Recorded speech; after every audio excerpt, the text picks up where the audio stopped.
what's up everyone? GameDad here, coming at you guys with the final part 7 of my current PS2 collection. Now, if you guys have been hanging out with me these past few weeks, checking out the various parts of this collection, I thank you. And without further ado, here is the last piece of my PS2 collection. Up first, we have Star Wars Episode 3, Revenge of the Sith, released by LucasArts in 2005. And this game, it follows the events of the movie, but it's actually pretty fun. I mean, personally, I didn't really care for this movie all that much. I'm more of an original trilogy, not a prequel trilogy fan. But the gameplay, it was very fluid. I really enjoyed being able to use a lightsaber, some of the force powers right in the beginning of the game. And I mean, overall, I thought it was fun gameplay. I really enjoyed it. Up next, we have Star Wars Racer Revenge, released by LucasArts in 2002, and this one is a follow-up to the original Pod Racer game that was on the N64. Now, this one, I really do enjoy the gameplay in it. I kind of like how it added the health bars and stuff like that to all of the other racers, and I like how it kind of has an updated UI for it. It's a little simplistic, but it gets the job done, and it tells you where the enemies are in relation to you. Now, in this version, you also got a major graphics update, but I gotta be honest, I really thought that the gameplay overall would have a little more depth to it this time around. Up next is Super Bust-A-Move 2, released by Acclaim in 2001, and this game is just like any other kind of Bust-A-Move game. Typical puzzle shooter-esque kind of game. You know, you match up the different colored orbs with what's on the screen, try and knock the various things down, and just go from there. You know, you beat the puzzle, you win the level, and then you keep moving on. Here is Time Crisis 3, released by Namco in 2003, and this game is your typical Time Crisis kind of shooter game. You know, you get your reload when you shoot off screen, you have all the different enemies that you have to shoot that pop up, you get different power-ups coming up, and it's exactly what you would expect it to be. I mean, it is fun. I have always enjoyed these kind of like arcade shooter kind of style games. But yeah, I mean, not really anything new here other than maybe some updated graphics. Here we have Tom Clancy's Splinter Cell Double Agent, released by Ubisoft in 2006. And this one definitely got a big graphics update compared to the regular Splinter Cell game. Now, the controls, they felt a little clunky to me, though. I mean, in the original game, it was all about, you know, that stealth and all that stuff, and this game still has that kind of aspect to it, but the controls just didn't feel as intuitive as they did in the previous game. And I don't know, I just didn't care for that much. Here is Tony Hawk's Downhill Jam, released by Activision in 2007. Now, with this game, they kind of broke the original mold that they have, and they got rid of that whole free skating aspect. I mean, you can still do tricks and various things like that that, you know, people had come to expect from a Tony Hawk game, but the entire premise of this game was all about hitting that downhill as fast as you can, just like the title says. And I gotta say, I mean, it's pretty fun. It adds a different kind of gameplay to what was starting to become, you know, a more senior franchise. This one is Tony Hawk's Proving Ground, released by Activision in 2007, and this was another one that kind of stepped away from the norm for the Tony Hawk's Pro Skater games, and this one made it to where you were kind of more of a up-and-coming skater, and you had to go around, I don't know, the best way to describe it is maybe like GTA style. You know, you go around this area, you're finding missions, things like that, and you're trying to become a better skater, get noticed, and just kind of unlock this new area that you're in. The game was also a little more like dark and gritty compared to the Pro Skater games that are a little more like poppy and colorful. Back to another classic. This is Tony Hawk's Pro Skater 3, released by Activision in 2001, and this one obviously came out several years before Proving Ground or Downhill Jam, and this was a continuation of the Pro Skater series. And they made lots of graphical updates.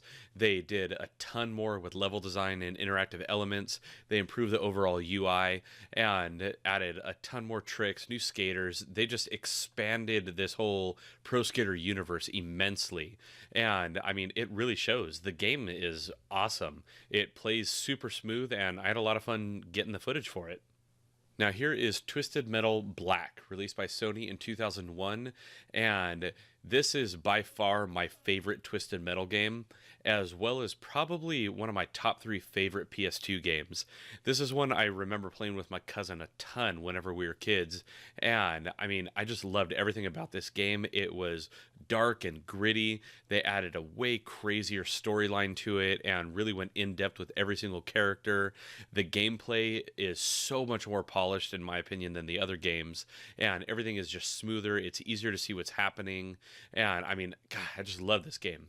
Here we have Virtua Fighter 4, released by Sega in 2002, and this is your typical everyday fighting game. I mean, there isn't really much crazy stuff going on in typical Virtua Fighter fashion. It was kind of 3D environments. You could move around in three-dimensional space, but it wasn't so much that you could really interact with a lot of what was going on like later Virtua Fighter games. But I mean, typical fighting game, you just go against the other opponent, do some moves, and whoever's better wins. Here is Warhammer 40k Fire Warrior, released by THQ in 2003, and this one was actually more of a first-person shooter strategy kind of game compared to some of the other Warhammer games that were more of like, I don't want to say RTS, but more of like a grid-based kind of thing, like an XCOM game. And this one, I mean, it plays just like a typical first-person shooter, has kind of a Halo vibe to it. But yeah, I mean, it was fun. Nothing really crazy jumping out at me, but it was a fun game to play.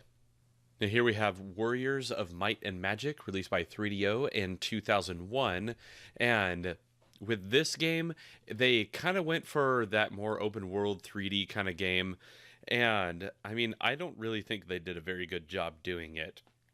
The gameplay is pretty clunky. As you can see, the character models are very polygonal and have a lot of jagged corners and not very smoothed out. And I mean, overall, the gameplay, it was just kind of mediocre at best, honestly. Up next is Wave Rally, released by Eidos Interactive in 2001, and unfortunately I was not able to capture footage for this one because the game kept kind of glitching out on me, but as you can tell from the cover art here, this is totally a Wave Race style game. I mean, it's basically a ripoff of Wave Race. I mean, the overall gameplay, it plays pretty smooth. I thought it was a little easier to control than, say, Wave Race Blue Storm. But overall, I mean, it's your typical racing jet ski game, and that's really all there is to it. Up next is Wild Wild Racing, released by Interplay in 2000. And this one, I gotta say, actually, it controlled really well. I was kind of surprised. It seemed like from the cover art and everything that it was more of a budget kind of style, but I had a lot of fun. And being able to play kind of a rally game and really hit the dirt and, I mean, just explore these tracks, I really enjoyed it. It was a lot of fun. And I was able to go through and really kind of hit tight corners, and the overall controls and mechanics for the game, they just ran super smooth, which was really nice in this kind of racing game. Up next, we have WWE SmackDown vs. Raw 2007, released by THQ in 2006. And as you can see, I mean, these kind of games, this is when they really started getting a major graphics overhaul. You can see they really tried to make the models look like the characters that they are actually portraying, instead of having some generic kind of bitmaps going on. Now, I am absolutely horrible at wrestling games like this. I just can't figure out how to get the moves to work properly. So, I mean, overall gameplay for me, it was just kind of eh. Next on the list is WWE SmackDown vs. Raw 2008, released by THQ in 2007. And again, it's another graphics update. And again, I was just getting my butt handed to me because I have no idea how to properly play these games. I know a lot of people that really love wrestling games, but I've just never been super into wrestling, and I have no idea what these moves are called or anything like that. All I know is that in this, John Cena kept totally kicking my butt, as you can see from this footage. Now here we have X2 Wolverine's Revenge, released by Activision in 2003, and this one, instead of being like a traditional story kind of game for an X-Men game, it was actually more of like I don't know, it was still story based, but it was more of like a fighting game to me. I mean, as you can see, like, you get some attack bonuses and you get to do some weird, crazy different things, but it was also kind of loosely based on the movie from what I could tell. But I mean, overall, it was kind of fun to go around and just smash a bunch of people as Wolverine. I mean, who wouldn't want to do that? Now, for the last game in my PS2 collection, we have X Squad, released by Activision in 2006. And this game is a total squad-based game, as you can tell from the name of it. And I gotta say, it was actually really fun. I mean, the graphics are a little bit cheesy, and the writing dialogue it's just awful. But gameplay as a whole was actually really fun, and the controls for the game were super intuitive. So, I mean, if you can get past kind of cheesy graphics and dialogue, it's actually a really fun game. So there you have it, everybody. That is everything that is currently in my PS2 collection.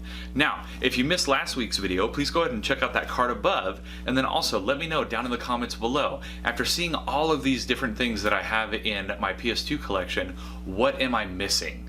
I would love to find out from you guys any of the games that are must-haves that I just gotta have in my collection. So let me know down in those comments. While you're there, also please hit those like and subscribe buttons, and also hit that notification bell so you're gonna alert every time I got a new video coming out. Now, as always, I'm GameDad. I thank you guys for watching, and I'll catch you later.